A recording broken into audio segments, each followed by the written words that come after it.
राधे राधे भक्तों। तो आज हम श्रवण करेंगे पौष मास के कृष्ण पक्ष की सफला एकादशी व्रत कथा। सफला एकादशी 26 दिसंबर को है। इस दिन भगवान श्री हरि का पूजन पाठ और अर्चना करनी चाहिए। तो चलिए कथा श्रवण करते हैं।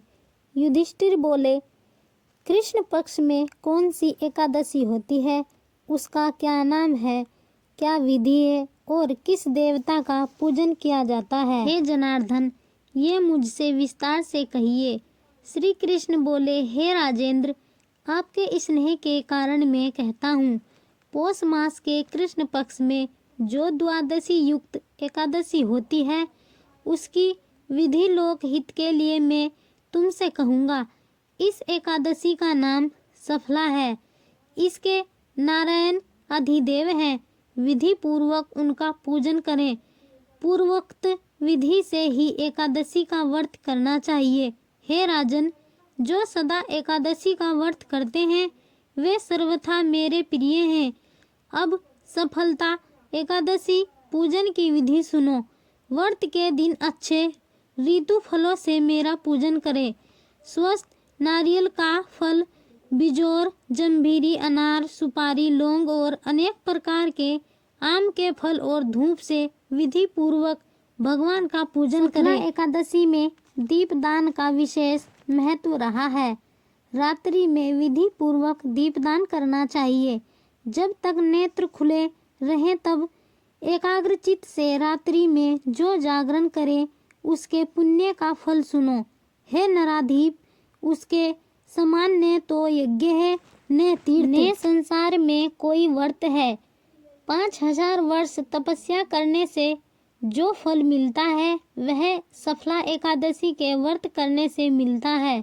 हे राज शार्दुल, अब सुनो। महिष्मती राजा की चंपावती नाम की प्रसिद्ध पुरी थी। राजा के 4 पुत्र थे। उनमें लुम्पक नाम बड़ा पापी था। वह पर स्त्री गामी, जुआरी और वेश्यागामी था। राजा ने पुत्र को ऐसी दशा में देखकर राज्य से निकाल दिया। तब लुप्पम मन में सोचने लगा कि पिता और बंधुओं ने मुझको त्याग दिया है, अब मुझको क्या करना चाहिए। इस प्रकार चिंता करते हुए उसने विचार किया कि मैं दिन में वन में चला जाऊंगा, फिर रात को वन से आकर पुरी में रहूंगा। यह विचार करके वह नगर में को छोड़कर संघन वन में चला गया। नित्य जीव हिंसा और चोरी करता था। इस प्रकार उस पापी ने सारे नगर में चोरी की। पहरेदारों ने उसको पकड़ लिया, परंतु राजा के भय से छोड़ दिया।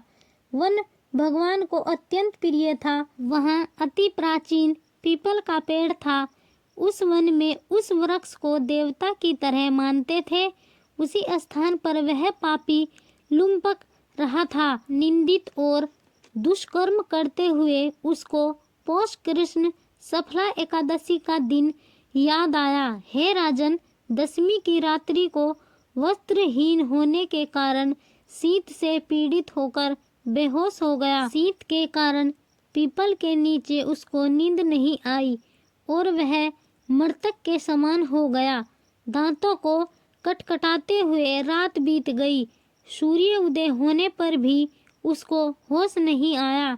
सफला एकादशी के दिन लुम्पक बेहोश पड़ा रहा। जब मध्याह्न हुआ तब उसको होश आया।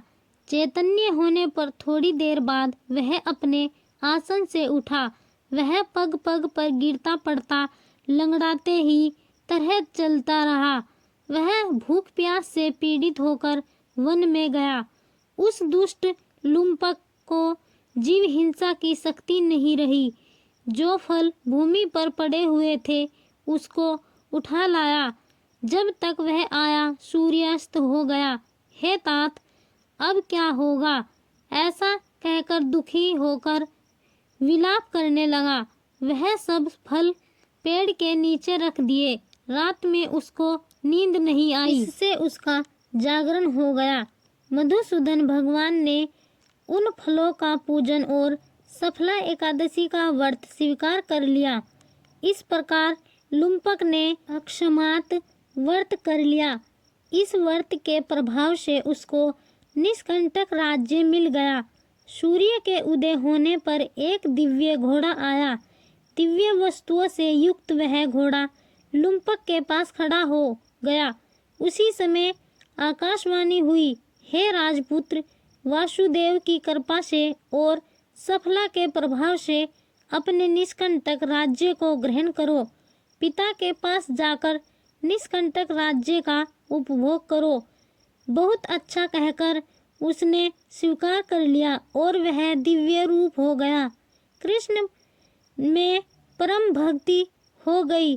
सुंदर आभूषणों को धारण करके पिता को नमस्कार करके घर में रहने लगा।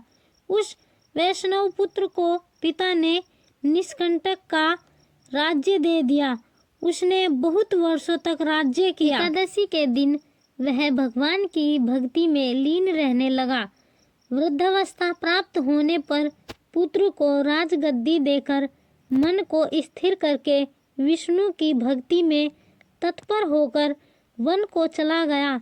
इस प्रकार से जो सफला एकादशी व्रत करते या सफला के महत्व को सुनते हैं, इस लोक में यश लेकर निसंदेह मोक्ष को प्राप्त होते हैं। तो भक्तों, यह कथा थी सफला एकादशी व्रत कथा। पुत्रदा एकादशी व्रत कथा श्रवण करने के लिए हमारा YouTube चैनल सब्सक्राइब जरूर करें। राधे राधे।